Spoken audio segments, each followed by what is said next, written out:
right, so we'll close the door. Okay. You get a drink of water. We're gonna start recording and we're just gonna let it fly. So. I'm rolling. Alright, cool. You're off to the races. Hi everyone, my name is Romeo. I am the president, CEO, and founder of Ultrasound Solutions Corp. Just wanted to share a little bit about myself and my journey in my business over the past 20 years. I was born in New York City, in Manhattan. I grew up in Queens, went to Richmond Hill High School, and graduated from New York Institute of Technology. I have a degree in electrical engineering and a minor in computer science. My journey with ultrasound began when I called a friend of mine. I told him that I was getting married, and he told me, ironically, he was getting married and that he was moving to Mobile, Alabama. And I always knew he had a really cool job. He had this job where he serviced something in the medical industry, and he had a company car, and it was always just fascinating to me.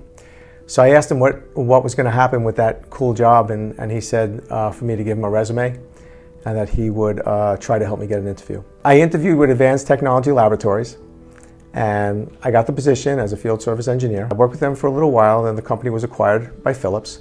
At that time, my wife and I had one child, and I decided to move to Hewlett-Packard. I worked with HP as a field service engineer because my territory was a little bit smaller. And I worked with them for a number of years until the company split, and the larger entity, HP, was just computers. The smaller entity, Agilent Technologies, had a number of divisions where Philips came and bought the medical products group out of Agilent. So after a few years of working in the industry, I kind of did full circle and ended right back where I was. I received a phone call from someone who had mentioned to me that there was a gentleman, an entrepreneur, that was bankrolling an independent service organization. He was very interested in speaking to me and people like me. I took the job with this independent company, and I realized that we weren't really aligned in our business practices. So I began to ask people about a job, and a lot of my customers and people that I knew said, I can't hire you, I can't hire you. Having a family at this time, being in a desperate situation, the only thing I knew was to just pray about it. I went in my basement and I literally asked God to help me out of the situation. And it was ironic because everywhere I went, people started to tell me, Nat, you need to start a business. Nat, you should have a company. But the problem was I didn't have the money, I didn't have the capital, and I didn't even know how to do it. I began to pray for money. If I was going to be able to start this company, I needed cash, I needed money. And as ironic it might seem, out of a very uncomfortable situation, I was speaking to, again, another customer and asking him for a job. And he just took a little piece of paper, tore off the end, and he wrote a phone number down on it. And he said, Nat, call this guy. You need to have your own business, and this guy will help you. So I looked at the number, and I just kind of felt connected to it, and I decided to call it on the way home. I received a call back right away, and it was from one of my partners, and he said, you're into business, I'm into business, let's meet and talk. We sat down in a restaurant the following day, and we spoke about the ultrasound company, and he said to me, he says, you know what, Nat, he says, I don't do this by myself. He said, I like to help people like you. He said, I have a number of people and I help them get started in business, and what we'll do is we'll hold 80% of the company, and we're going to give you 20% of the company as sweat equity. You'll be the key man, but you're going to have to work for it. And I said, okay. And he followed up with a statement that said, we'd rather put our money in someone like you than put it on Wall Street. So on May 23rd, 2003, Ultrasound Solutions was born. Started the business from the basement of my house, FedEx at my front porch, running all over Long Island, meeting people, selling, servicing. It was a lot of long days. But it didn't take long before we hired our first person, and our second person, our third person.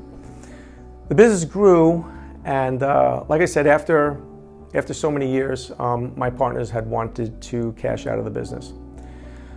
So it was the beginning of February in 2011, and we had a conference call. And the conference call was, we're going to sell the company. And I said, okay, where are we selling it? And he said, we're selling it to a competitor. And then I just basically asked, what are my options? They told me at that time, the option would be to buy them out. So I said, well, what would that take? And they said, we're going to take a deposit on the business the end of the month. Now remember, this is February, we're already a week into the month. So I said, what type of numbers are we looking at here? And they said, if you can come up with $400,000 by the end of the month, which is about 3 weeks, we will sell the business to you. So I'm thinking to myself, okay, first I built the business and now I got to buy it back. I know that I didn't want to work for a competitor, so I kind of felt myself backed into a corner again. I went home and I spoke to my wife. I told her the situation, that they wanted to sell the company and that my only option was to buy it back from them. So we spoke about it, and I knew what worked in the past. So I went in the basement and I literally prayed to God. I said, you got me here. You put these people in my life.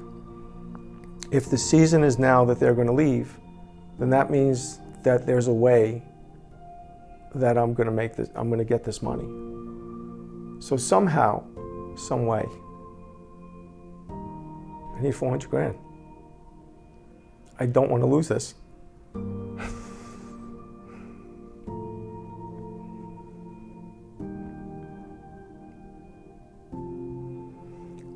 And in 2 weeks, I had 400 grand. And I didn't sign anything for it. It blew my mind. And you can't make this up.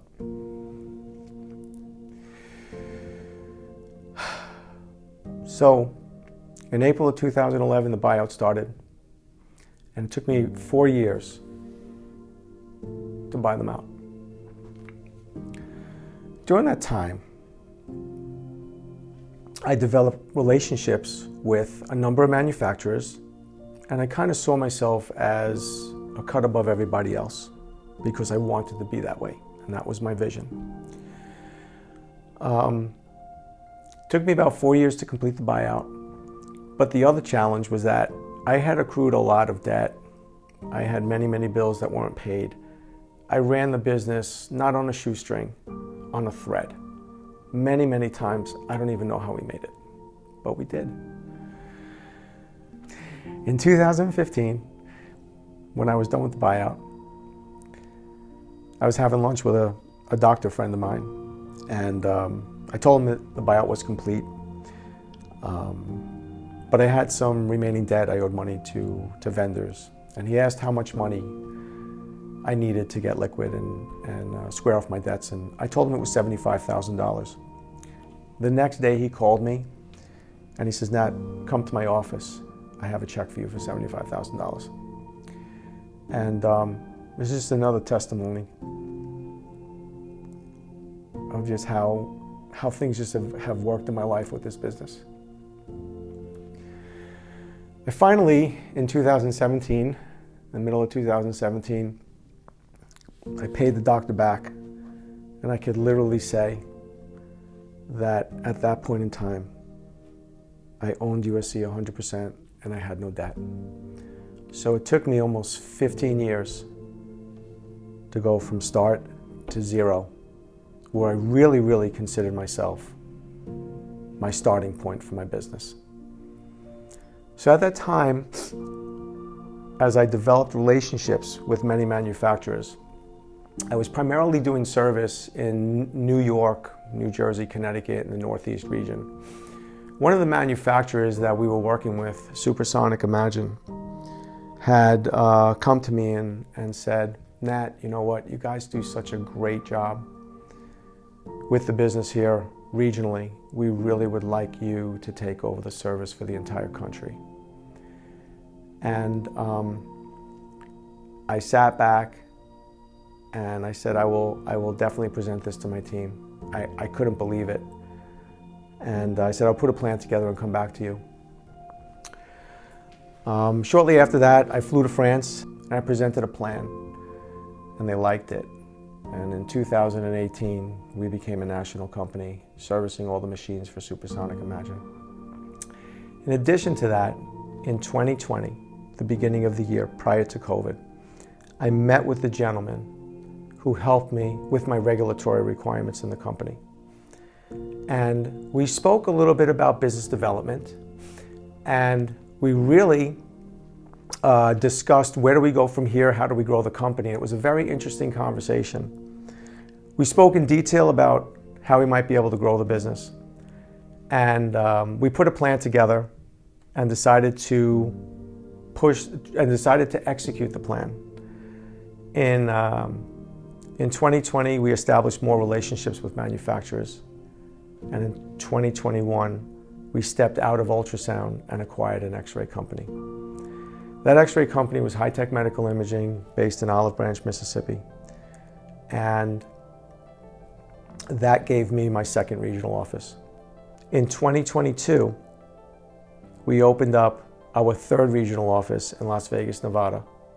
And we also put sales reps in about 5 or 6 different states across the country.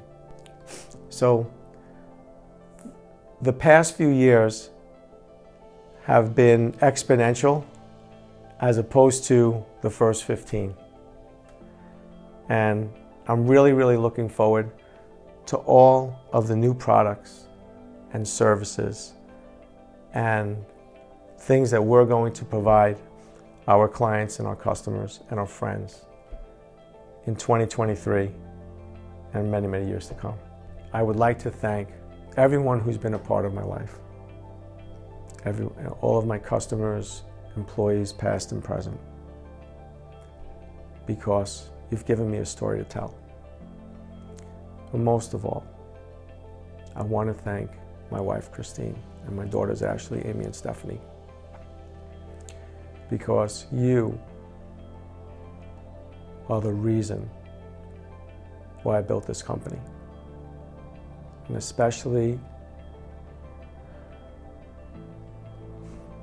my wife of 25 years, Christine.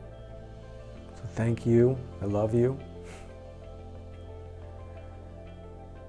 I appreciate your friendship and your support. And I want to thank God for His grace. Thank you for listening to my story.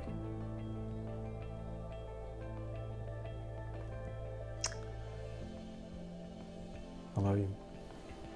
That's all I got.